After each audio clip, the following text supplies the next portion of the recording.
안녕하세요. 비행과 전문의 박성훈입니다.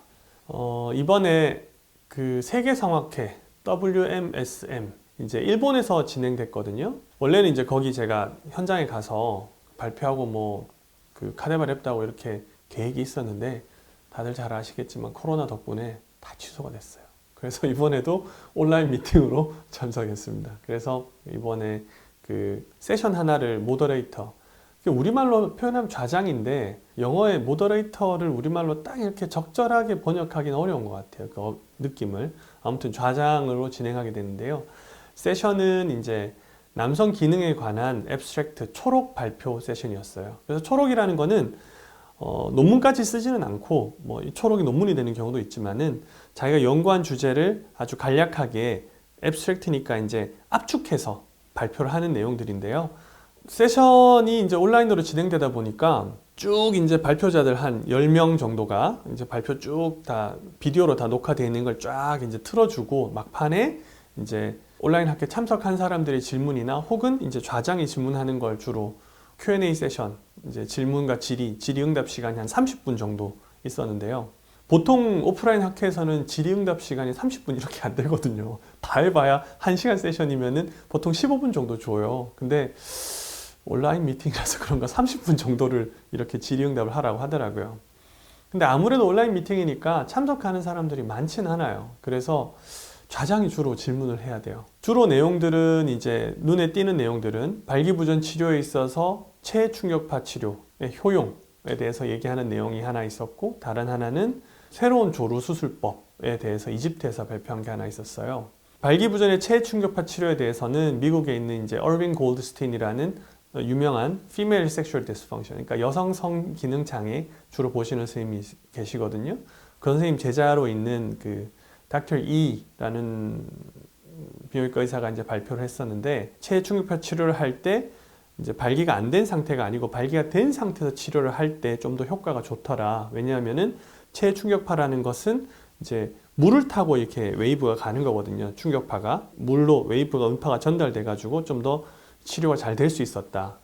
그러니까 기본적으로 이 사람들은, 치료를 받는 사람들은 그러니까 주사제에 반응을 하는 사람들이었던 거예요. 주사제조차 반응 안 하는 사람들이 이게 안 된다. 그래서 제가 질문했던 내용은, 그러면 체충격파 치료하는 목표가 뭐냐라고 했더니, 주사제에 반응하는 사람들이 주사제 반응 용량을 줄이거나 아니면은 주사제가 아니고 약을 쓸 수 있거나 뭐 이렇게 이야기를 해요. 그래서 그런 걸 목적으로 치료를 한다라고 하고, 치료 효과가 뭐 나쁘지 않다라고 이야기를 하는데, 이거에 대해서는 아직까지 논란의 여지가 굉장히 많아요. 북미 성악회에서는 아직까지도 체충격파 치료에 대해서는 의사가 환자에게 돈을 받고 치료를 해서는 안 되는 실험적인 치료다라고 이야기를 해요. 뭐 체충격파 치료도 그렇고 줄기세포 치료도 그렇고 이런 리제너레티브 메디슨, 그러니까 재생치료라고 하는 거는 아직까지 연구 단계예요. 말 그대로 experimental treatment, 그러니까 연구적인 실험적인 치료지 이 효과가 있다고 얘기하기는 어려워요. 그 결과가 나오진 않았어요. 그래서 한참 좀 지켜봐야 될 것 같아요. 두 번째, 조루 수술에 대한 건데, 이집트에 있는 어떤 의사 선생님이 발표를 했어요. 그래서 한국에서는 조루 수술 그럼 전부 다 지금 배부신경 자르잖아요. 근데 배부신경을 자르는 게 아니고 이제 다르게 근육을 절제하고 뭐 이런 새로운 방법을 얘기를 하더라고요. 그래서 굉장히 효과가 좋대요. 결론은. 그러니까 자기네가 논문도 쓸 준비하고 있고 뭐 수술을 이미 뭐 2,000명인가 3,000명을 했고 다 만족하고 이렇게 발표를 해요. 근데 그래서 제가 어떻게 질문을 했냐 하면, 어떤 기준으로 이게 효과를 보이는 거냐라는 질문을 했었는데 명확한 답변을 얻지 못했어요. 수술이라는 게 정확한 기준이 있어야 되잖아요. 근데 그거에 대해서 조금 명확한 답변을 못 들어서 아쉬웠고, 두 번째는, 그렇다면은 당신이 치료했던 환자들 중에 지루가 와서 고생하는 환자들이 있었냐 였어요. 그러니까 발기 조루 치료니까 치료가 너무 가버리면은 사정이 안 되는 경우가 생길 수 있거든요. 실제로 그렇게 2,000명, 3,000명 수술했으면 분명히 그 중에서 지루 환자가 나왔어야 될 거예요. 근데 답변은 그런 경우가 없다였어요. 없다고 딱 얘기하지는 않았지만 또 역시 명확한 답변을 못 들었어요.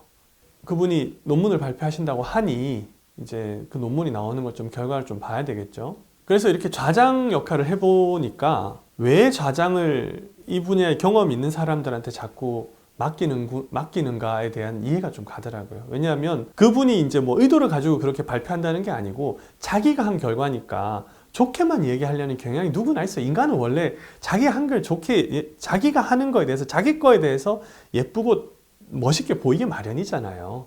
그래서 그렇게 발표를 할 수는 있는데 좌장의 입장에 있는 사람들은 좀 더 객관적인 입장으로 그 결과에 대해서 명확하게 질문해보고 명확하게 테스트해볼 필요가 있어요. 왜냐? 그래야지 그 분야에 경험이 없는 혹은 경험이 적은 다른 선생님들이 오해를 하지 않을 수 있기 때문에, 그렇게 해서 잘못 적용하지 않을 수 있기 때문에 그런 역할이 좀 필요하겠구나라는 생각이 많이 들었었어요. 여튼 세계성악회도 이번에 온라인으로 참석해서 조금 아쉬웠긴 하지만 이거 오프라인에서 이런 거 발표하고 같이 들어봤으면 진짜 재밌었겠다, 그런 생각이 많이 들었습니다.